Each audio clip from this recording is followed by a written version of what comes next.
Salam sejahtera buat kita semuanya. Kami dari kelompok Navi yang beranggotakan saya, Francisca, Veronica Luhur, Stephen, Chris Jerepito, dan Gilbert Susanto akan mempresentasikan mengenai rancangan infrastruktur teknologi informasi pada bisnis otomasi kami. Saya Chris Jeripito akan membahas tentang konsep availability. Konsep availability infrastruktur IT sangat penting bagi rancangan bisnis otomotif kami. Karena dengan adanya infrastruktur IT tersedia, maka kami dapat melakukan pengambilan keputusan yang tepat. Maka dari itu, konsep ketersediaan harus dirancang sebaik mungkin agar tidak mengganggu aktivitas bisnis kami. Untuk menunjang aktivitas bisnis yang lancar, maka dapat dilakukan dengan mendirikan infrastruktur antara lain. Yang pertama ada key operasional aplikasi yang penting untuk mendukung bisnis saat ini. Misalnya adalah basis data pegawai, penjualan, dan pemeliharaan mesin.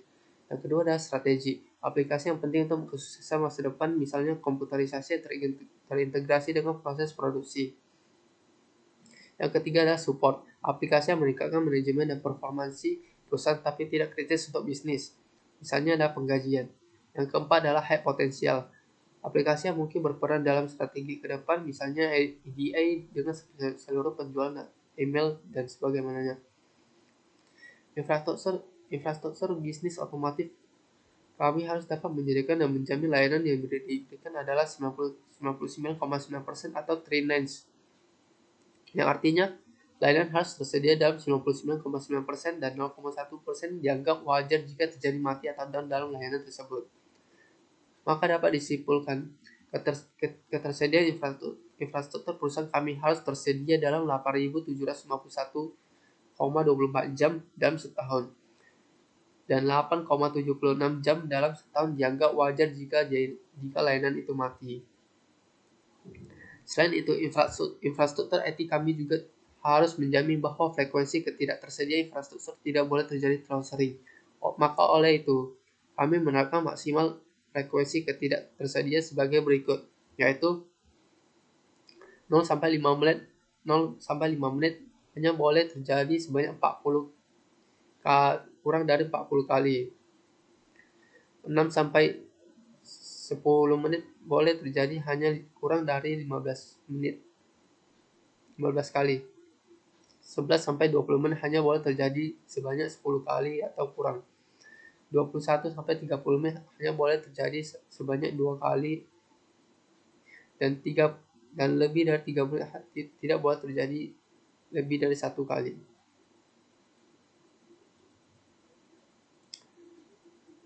Yang kedua, konsep performance. Konsep performance merupakan elemen yang penting bagi rancangan bisnis otomotif kami, karena dengan adanya performance infrastruktur IT yang baik, maka karyawan bisnis otomotif kami tidak akan mengalami frustasi atau stres karena waktu proses komputer yang lama. Dengan demikian, karyawan dapat memaksimalkan kinerja mereka. Untuk menciptakan performance yang baik, kami menerapkan 3 tipe utama uji kinerja yang menguji keseluruhan sistem kami, yaitu yang pertama adalah load testing. Dengan testing ini, kami dapat menguji batas dari bekerja sistem kami. Dengan begitu, kami akan dapat memantau dan meningkatkan performance rancangan bisnis kami. Yang kedua adalah stress testing. Dengan testing ini, kami dapat melihat reaksi sistem jika dalam keadaan beban kerja yang tinggi. Yang ketiga adalah endurance testing. Dengan testing ini, kami akan dapat memantau masalah apa yang ditimbulkan oleh sistem jika sistem dijalankan dengan waktu yang lama dengan beban kerja yang diharapkan. Dengan begitu, perusahaan akan dapat mengetahui dan mengantisipasi masalah yang ditimbulkan oleh sistem. Selain itu, kami juga selalu memperhatikan dan meningkatkan performance sistem kami dengan cara sebagai berikut. Yang pertama kami perhatikan adalah chase.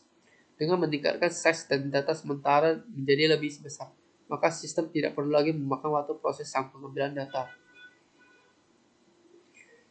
Yang kedua adalah load balancing. Dengan memperhatikan pembagian beban trafik sebuah aplikasi atau server, maka agar terbagi secara rata dan mempercepat waktu respon. Yang ketiga, konsep security. Rancangan konsep security pada bisnis otomotif kami berupaya untuk mengamankan aset-aset informasi yang dimiliki oleh perusahaan kami dari ancaman-ancaman dunia maya, seperti malicious code, serangan denial of service, phishing, dan lain-lainnya.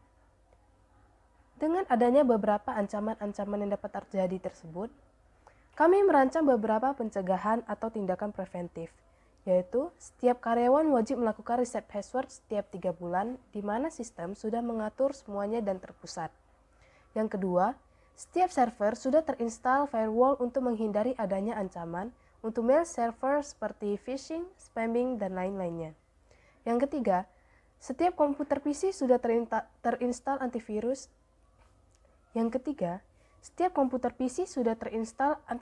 Dan untuk autentikasi sudah terpusat. Yang keempat, adanya sistem monitoring untuk mengetahui dan menganalisa ancaman-ancaman yang terjadi.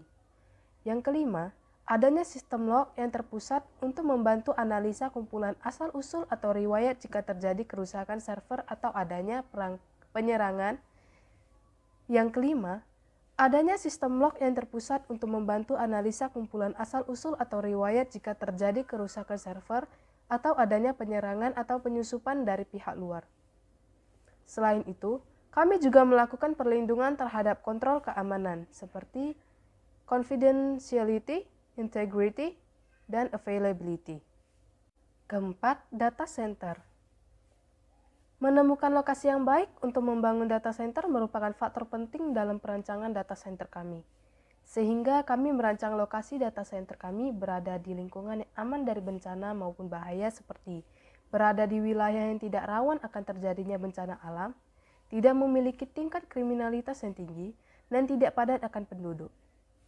Data center kami juga harus dapat dijangkau dengan mudah jika terjadi keadaan darurat dan berlokasi di sekitar rumah sakit, polisi, dan juga pemadam kebakaran. Ruangan data center kami akan terdiri dari ruang listrik, ruang jaringan, ruang komputer, pendinginan, ruang peralatan pemadam api, ruang operator, dan ruang penyimpanan untuk bahan pencadangan. Rancangan data center pada bisnis otomotif kami juga dilengkapi dengan sistem keamanan fisik, proteksi kebakaran, sumber daya listrik, pendinginan, monitoring, dan pemeliharaan infrastruktur. Pada sumber daya listrik data center kami, data center mendapatkan sumber tegangan yang cukup. Data center memiliki panel yang baik dan aman serta trackable untuk merapikan instalasinya. Data center menggunakan proteksi antara lain stabilizer yang digunakan untuk menstabilkan tegangan listrik dan isolation transformer yang digunakan untuk memperbaiki kualitas listrik atau menghilangkan noise. Kemudian, sistem pengisian bahan bakar yang dibutuhkan pada generator untuk menyediakan listrik dapat dikelola dan dirawat dengan baik, seperti sistem filtrasi pada bahan bakar, pengujian bahan bakar secara teratur untuk memantau integritas bahan bakar yang akan digunakan, dan mengisi ulang tangki diesel setiap 2 bulan ataupun lebih. Dan yang terakhir, data center memiliki sistem pengamanan terhadap perangkat-perangkat yang mempergunakan listrik sebagai sumber tenaga. Pada pendinginan data center kami akan menggunakan kapasitas AC yang memadai dengan ukuran ruang dan perangkat yang akan terpasang nantinya. Suhu ruangan akan dijaga agar tetap berada dalam 18 derajat Celcius hingga 27 derajat Celcius sehingga tidak terjadinya kerusakan pada komponen infrastruktur yang berada di data center. Pada keamanan data center kami akan memiliki akses pintu darurat yang dapat digunakan apabila terjadinya hal-hal darurat. Memasang kamera pengintai atau CCTV untuk memantau seluruh aktivitas di seluruh pintu dan jendela. Dan memasang sistem fire suppression agar dapat mendeteksi terjadinya kebakaran pada data center.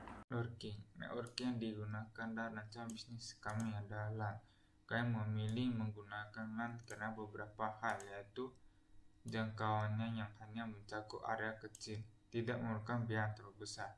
Melalui LAN, koneksi transfer data antar node akan berlangsung dengan cepat. Jaringan LAN tidak membutuhkan operator telekomunikasi untuk dapat membuat jaringan. Contoh LAN. Selain itu, ketersediaan jaringan dalam rancangan bisnis kami dapat dicapai dengan menggunakan Star Network Topology. Star topologi adalah topologi jaringan di mana setiap komponen jaringan secara fisik terhubung ke node pusat, seperti router, hub, atau switch. Nah, Star topologi, hub pusat bertindak seperti server dan node penghubung bertindak seperti client. Rancangan bisnis kami memilih menggunakan Star Network Topology karena lebih dapat diandalkan dihapuskan. Jika salah satu kabel atau perangkat rusak, maka yang lain tetap akan berjalan. Contoh start topologi. 6. Storage. Rancangan storage atau penyimpanan yang digunakan pada bisnis otomotif kami adalah SSD atau Solid State Drive. Ini merupakan disk yang menggunakan memori berbasis flash ataupun memori yang berbasis semikonduktor yang menyimpan informasi yang saat dimatikan. Alasan kami menggunakan SSD adalah yang pertama, SSD dapat mengakses data lebih cepat, mengkonsumsi daya lebih sedikit dan menghasilkan panas lebih sedikit daripada menggunakan disk mekanis seperti HDD. Yang kedua, SSD tidak menghasilkan getaran yang dapat mempengaruhi atau membahayakan komponen lain. Yang ketiga, SSD dapat digunakan untuk jangka waktu yang lama. Yang keempat, SSD tetap memiliki keunggulan yang akan sangat membantu dalam bisnis kami untuk kedepannya. Meskipun SSD membutuhkan biaya yang lebih besar daripada penggunaan HDD. Kami juga merancang adanya sistem pencadangan dan pemulihan data yang dapat digunakan hanya apabila terjadi kehilangan ataupun kerusakan data pada bisnis perusahaan kami.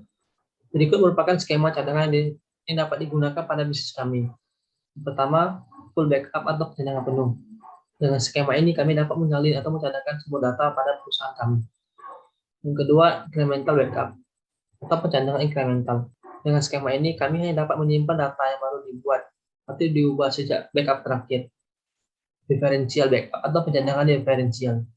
Dengan skema ini kami hanya dapat menyimpan data yang baru dibuat atau diubah sejak pencadangan penuh terakhir. Yang keempat, continuous data protection atau perlindungan data berkelanjutan. Skema ini menjamin bahwa setiap perubahan data juga dilakukan secara bersamaan di sistem cadangan. 7. Compute.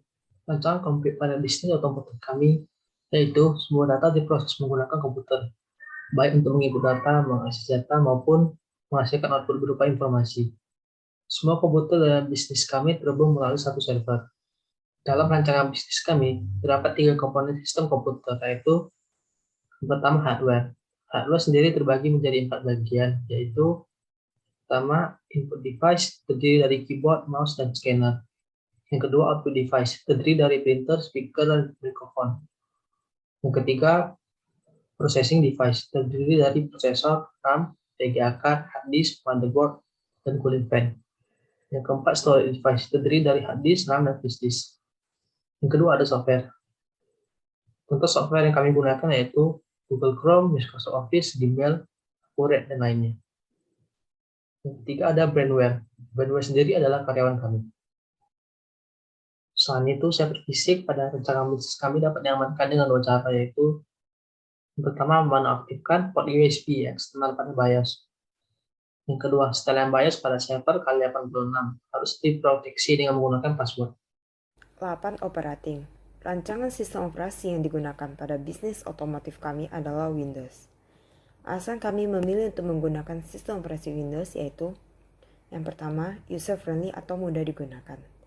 Selain itu, fitur-fitur dan beragam tools yang disediakan Windows didesain cukup interaktif dan fleksibel. Yang kedua, menyediakan pilihan aplikasi berlimpah. Yang ketiga, mudah diperbaiki apabila terjadi error pada sistem operasinya.